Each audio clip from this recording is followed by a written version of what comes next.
आयुष्य ना प्रत्येक वेळी स्वतःच्या अनुभवातून शिकण्यासाठी फार लहान आहे. कसं ते सांगते. फर्स्ट इयर मेडिकल कॉलेजमध्ये असताना प्रॅक्टिकल व्हायवा चालू होता. सर माझ्या टेबलजवळ आले आणि पहिलाच प्रश्न त्यांनी मला विचारला. जरा अवघड होता म्हणून उत्तर आठवण्याचा मी प्रयत्न करू लागले. तर पुढच्या क्षणी सोड ना, तुला नाही येणार याचं उत्तर, असं म्हणून ते चक्क उठून गेले.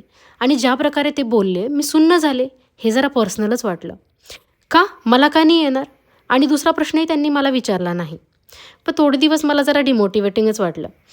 पण बाहेर 4 वर्षानंतर ना कॉलेजमधून बाहेर पडली, डॉक्टर झाली आणि प्रॅक्टिस करताना मला समजलं की लाईफमध्ये सर्वांच्याच मताला एवढं महत्त्व द्यायचं नसतं. आपल्या जवळच्या लोकं, आईवडील, पार्टनर आणि काही मोजके मित्र यांच्याच मताला फक्त महत्त्व द्यायचं असतं. नाहीतर खूप काही लाईफमध्ये अचिव्हमेंट करायच्या राहून जातात.